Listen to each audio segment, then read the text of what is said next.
My child, stop. Stop running. Just for this moment. I know the noise in your head is deafening. I know the thought of just stopping feels more terrifying than the exhaustion itself. The world screams, keep going, do more, be more. So you run and you strive and you push until your soul is worn thin like a piece of clothing that's become frayed and fragile. You feel it, don't you? That deep, bone-weary exhaustion that sleep can't even touch. It's a spiritual exhaustion, a hollowness that echoes with every frantic heartbeat. You've been trying to hold your world together with trembling hands, and now you feel like you're the one coming undone. But I need you to hear this. I need this truth to fall on your spirit, like a gentle rain on dry, cracked earth. Your exhaustion isn't a sign that you failed. It's a sign that you've been carrying a burden that was never meant for you to carry alone. You've been fighting battles in your own strength for far too long. So now be still. Let the striving cease. Let the noise fade. Let me speak to the deepest part of you, to the place that's so tired of trying. I am here. And I am not asking you to do one more thing. I'm just asking you to be here, with me, and let me give you rest. My beloved child, I see you. I don't just see the mask you wear for the world, the brave face you put on each morning with the last bit of your energy. I see you. I see the quiet tremor in your hands when you think no one's looking. I see the way your smile doesn't quite reach your eyes. I see the nights you lie awake, your mind a relentless storm of worries, regrets, and what-ifs, replaying conversations, picking apart your perceived failures, and dreading the sunrise of another demanding day. I see the weight you carry. It's like a heavy, invisible cloak you wrap around yourself every day. I see the weight of expectations from your family, your work, your friends, and maybe worst of all, from yourself. This crushing pressure to be perfect, to be strong, to have all the answers, to never ever show weakness. You've come to believe that to be loved, to be worthy, you must be endlessly capable. So you give, and you serve, and you fix, and you pour yourself out until there is nothing left inside but a profound, aching emptiness. You feel disconnected, even when you're surrounded by people, because nobody sees the full weight of the load you're bearing. I see the exhaustion that comes from the constant performance. Life has become a stage, and you're the lead actor in a play you never even auditioned for. You play the part of the capable employee, the supportive friend, the patient parent, the perfect partner.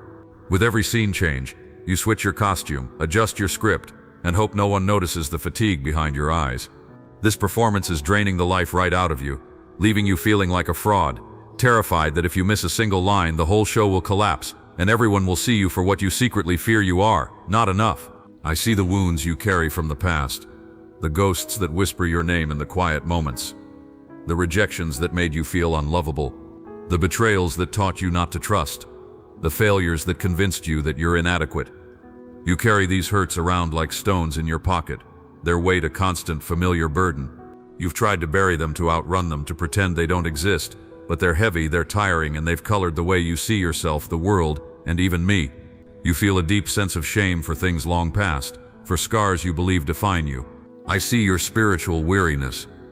You pray, but the words feel hollow, like they're just bouncing off the ceiling. You read the scriptures, but the promises that once brought comfort now feel distant, as if they were meant for someone else, someone more faithful, more deserving. You feel a profound sense of distance from me. You wonder where I am. You cry out into the silence and hear only the echo of your own pain. And this might be the most painful exhaustion of all, to feel alone in the universe, to feel as though the very source of life has turned his face away from you. You feel cynical, disillusioned, and the passion you once had for your faith has faded to a faint ember.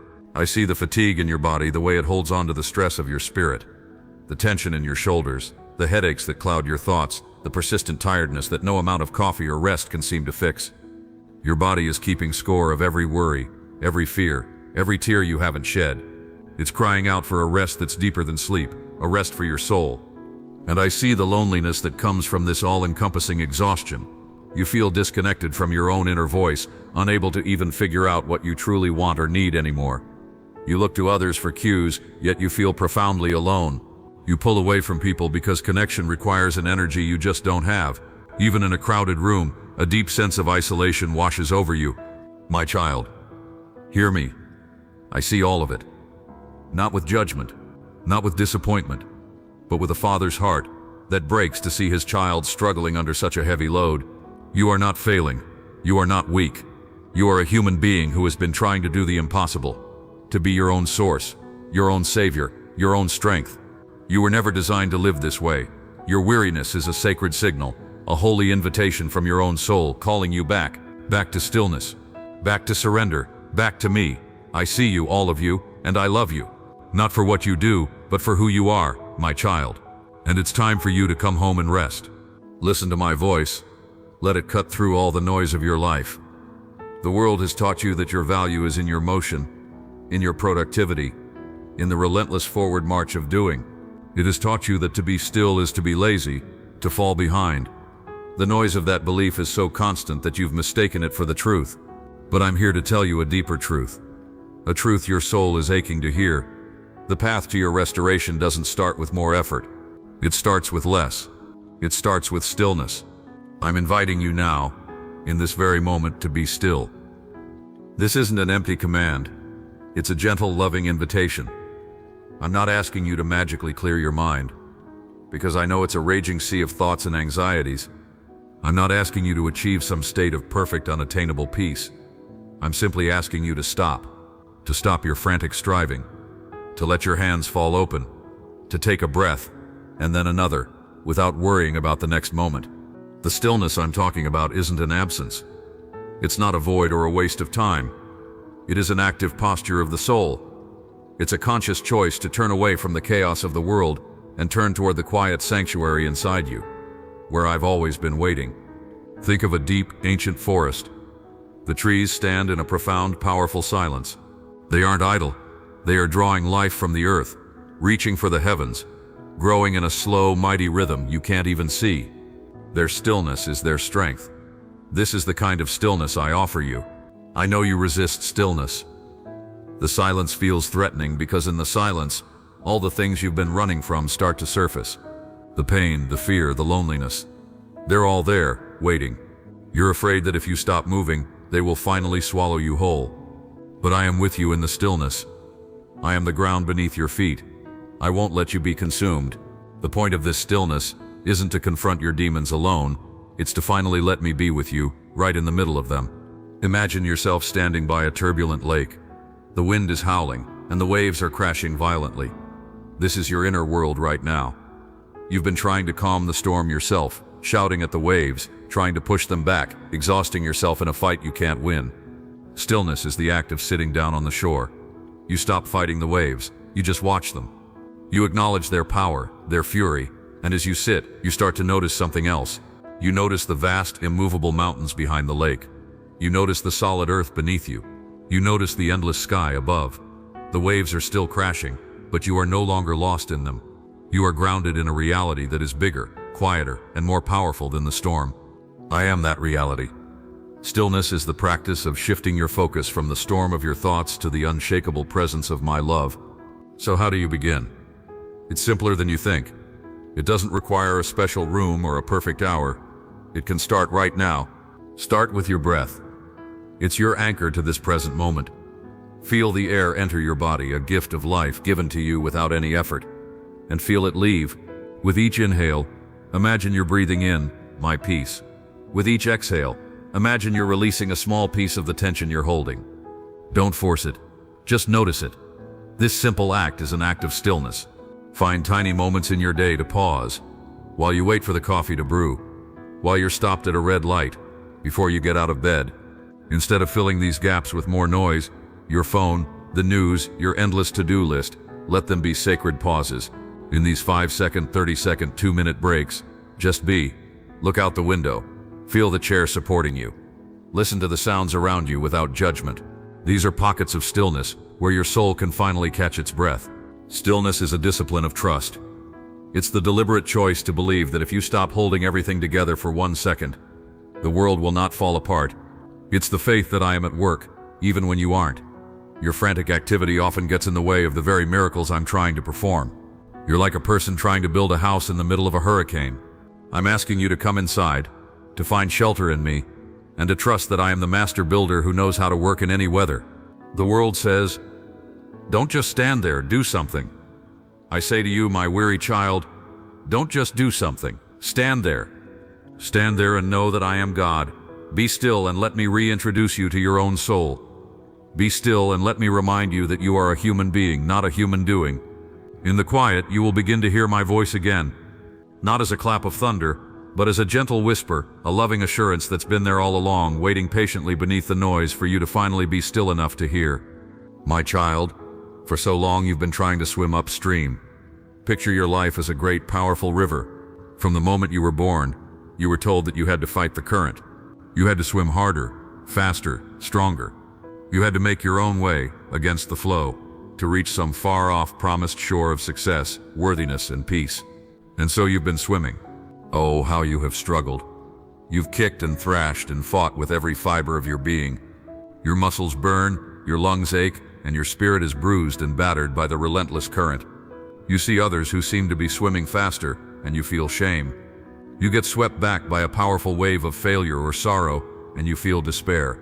You look at the distance you still have to go, and your heart just sinks with a weariness that feels unbearable. You are so tired of swimming. Now listen to me. Hear this with your heart. What if I told you that you were never meant to swim against the current? What if I told you that your destination isn't upstream, but downstream? What if I told you that the river itself is my love, my provision, my plan for you? This river is the river of my grace. Grace is not something you earn. It's not a prize for being the strongest swimmer. Grace is the river itself. It is the unearned, unending, and all-powerful current of my favor that flows from the very heart of heaven. It is the divine influence that works in you to heal you, to restore you, and to give you strength when you have none. It's my power made perfect in your weakness. All this time, you've been fighting the very thing that was sent to carry you home. I am asking you to do the most courageous thing you've ever done. I am asking you to stop swimming. I'm asking you to let go. I am asking you to surrender. Surrender isn't defeat. It's not giving up. It's giving over.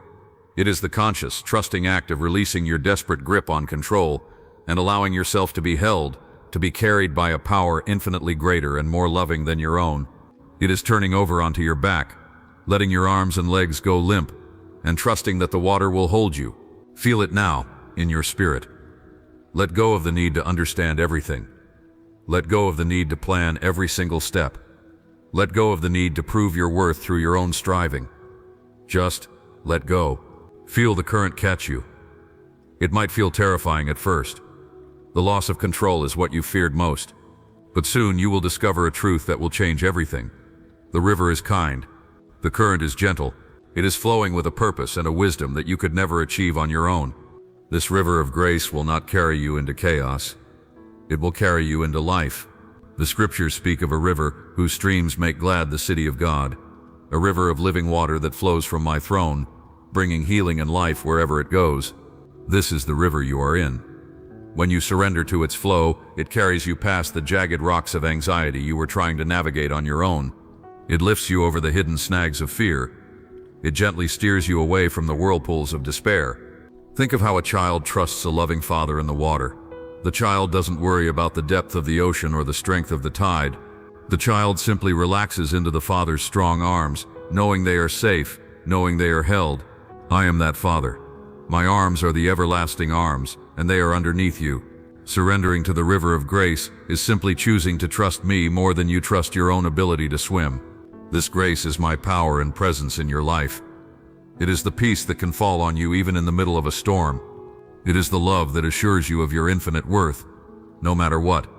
It's the energy that flows into you when you are completely depleted. It is the wisdom that guides you when you are confused. You've been trying to generate these things for yourself, but they aren't products of your effort. They are attributes of the river. They are gifts of grace. When you float in this river, you are not passive. You are actively resting, actively trusting. You begin to work with the current, not against it. You might use your hands to gently steer, to navigate your course within the larger flow, but you are no longer the engine. I am the engine.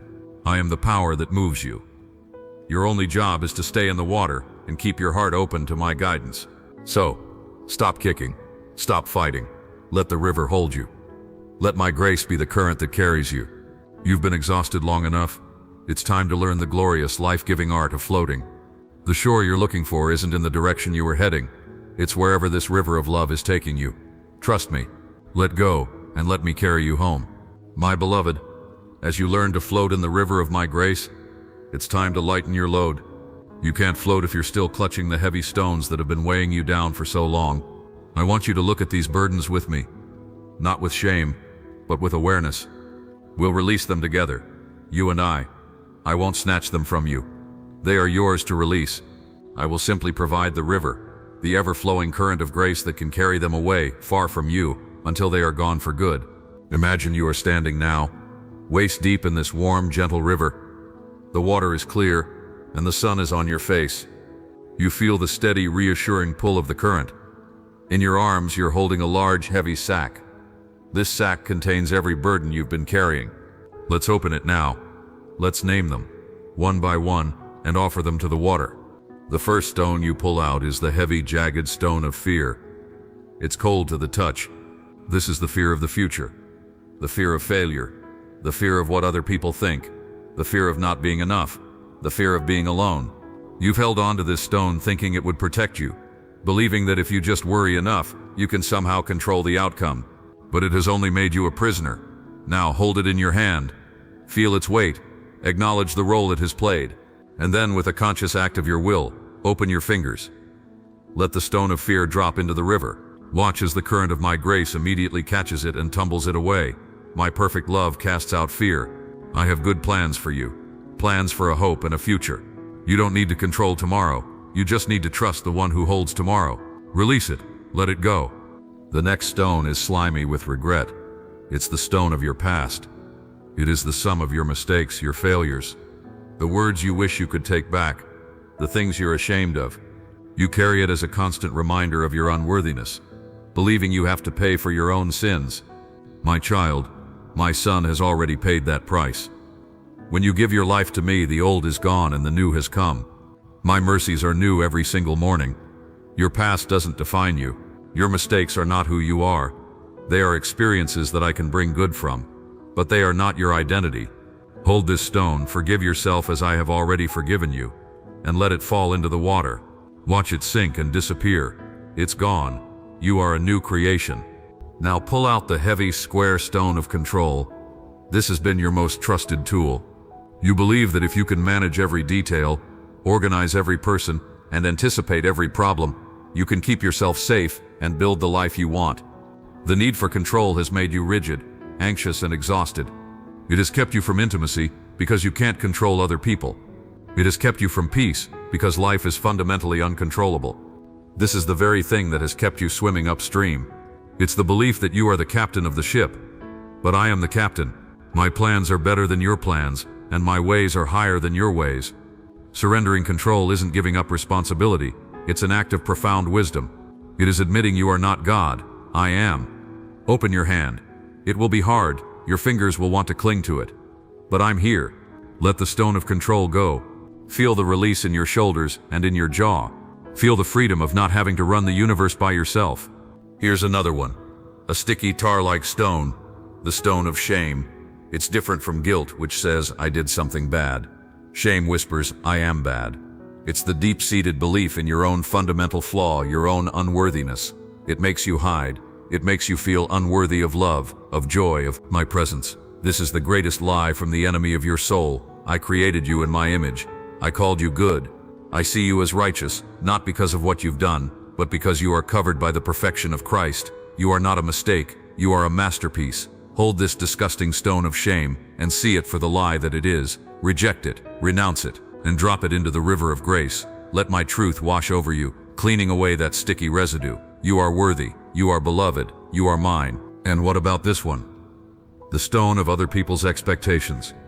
You've carried the weight of what your parents wanted for you, what your spouse thinks of you, what your friends demand of you, what society celebrates. You have twisted your soul into a shape that you think will please everyone, and in the process, you've lost yourself. You can't be all things to all people.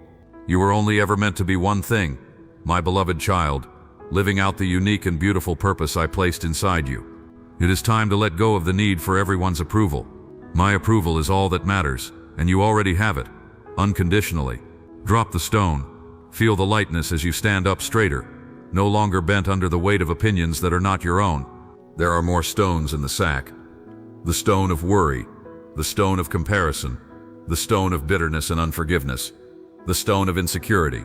Name them, hold each one, and with a prayer, release them into the current, one by one. You may need to do this again tomorrow and the day after. Releasing is a moment-by-moment choice, a lifestyle of surrender. But for now, let them go. Empty the sack until it's completely wonderfully light. Now stand in the river with empty hands. Feel the warmth of the water, the gentle but powerful pull of the current. You are lighter, you are freer. The burdens are gone, carried away by a love so vast and a grace so powerful it can swallow up every sin, every fear, every mistake, and make all things new. Now you are ready. Now you can truly float. Now you can let the river carry you into the renewal I have promised. Before we continue, I want you to make this act of release real. In the comments below, write, "I am ready to rest." This isn't just for me to see. It's a declaration of faith for your own heart, and it's an encouragement for the thousands of others reading this, others who feel just as exhausted as you do. Your words will let them know they are not alone in their weariness, and not alone in their journey toward rest. By sharing these words, you become a beacon of hope for one another. And if this message has touched your heart, share it with just one other person who you know is tired, one person who needs to hear that it's okay to stop swimming and to let go. Let this river of grace flow through you to them. My child, now that you have released your burdens into the river, now that you're learning to be still, to surrender, to float in my grace, a new season is beginning. This is the season of renewal. This is the promise that comes after the release. You have emptied your hands of those heavy stones, and now I can fill them with my good gifts. You have quieted the noise, and now you can hear the song of new life I am singing over you. Restoration isn't just about stopping the pain, it's about the infusion of a new and divine life. I don't just heal the wound, I make the place of the scar stronger than it was before. I don't just restore what has been taken, I restore the years themselves. The time you feel you have lost to exhaustion, to fear, to striving, none of it is wasted in my kingdom. I will redeem it all.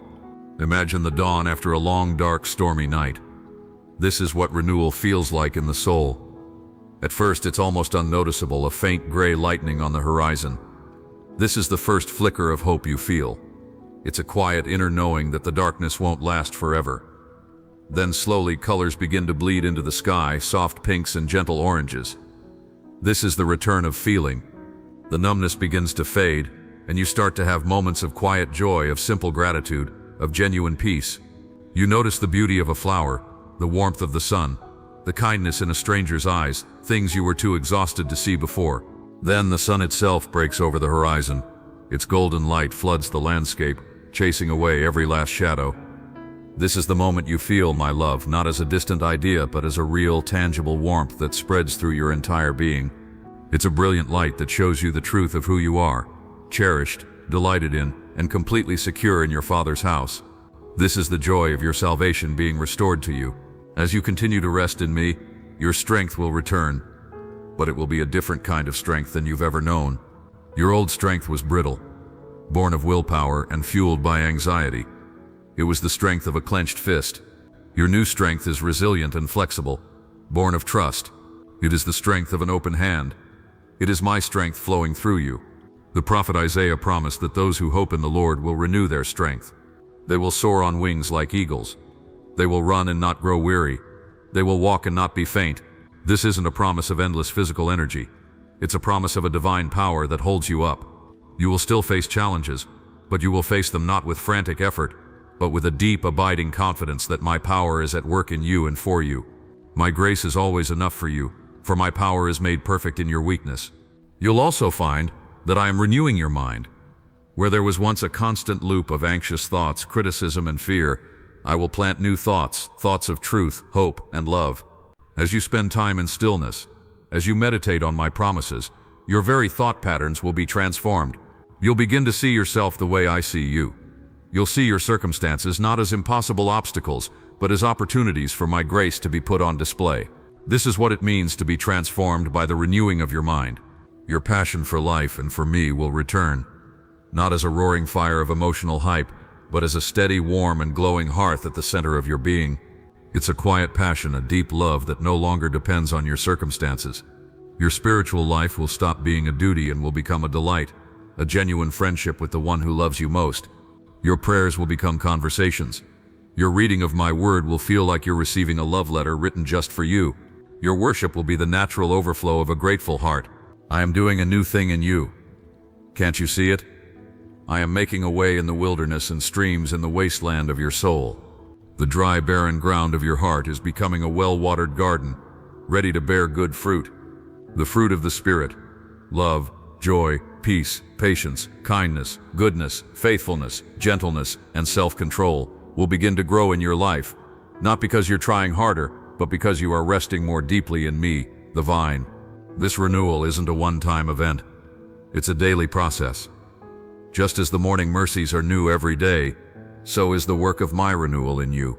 Each day, as you choose stillness over noise, surrender over control, and trust over fear, you partner with me in this beautiful work of restoration. Don't be discouraged on the days you feel tired again. Just return to the river. Let go. Allow my grace to carry you and my love to renew you. This is my promise. I am your Father, and I am faithful to complete the good work I have begun in you. My precious child, hear my heart in these final words. I have seen your exhaustion. I have felt your pain. I have walked with you through every single moment of your striving, and this message has been my hand reaching out to you, my voice calling you home to a place of rest you may have forgotten even exists. Remember this: your weariness is not a weakness to be ashamed of. It's a signal to be honored. It is the cry of your soul for its true source. You were created for a rhythm of effort and rest, of work and worship, of being in the world but finding your restoration in me. You were never ever meant to carry the world on your shoulders. That's my job. The invitation is simple, and it's for right now. Lay down the heavy burdens of fear, control, and shame. Let them be washed away in the endless river of my grace, a grace that you can never earn and will never lose. It's a gift. Please receive it. Learn to be still. Discover the profound strength that is found not in frantic action, but in quiet trust. Let the silence become your sanctuary, a place where you can feel my presence and hear my voice. In the stillness, you'll remember who you are. You'll remember that you are mine, and trust in the promise of renewal. The night doesn't last forever. Dawn is breaking in your life. I am restoring your soul, renewing your mind, and filling you with a strength that doesn't come from you, but flows through you. This isn't some distant hope. It is a present reality for all who will surrender to me. You are loved, not for your performance, not for your strength, not for your perfection. You are loved simply because you are my child. My love for you isn't a wage you have to earn. It's the very air you breathe, the ground you stand on, the love that holds the entire universe together. Don't leave this moment and pick your burdens up again. Leave them here, with me. Go forward in a new way, a lighter way. Go forward not by swimming against the current, but by floating in the river of my unceasing love. Be still, and know that I am God. I am with you, I am for you, and I will give you rest.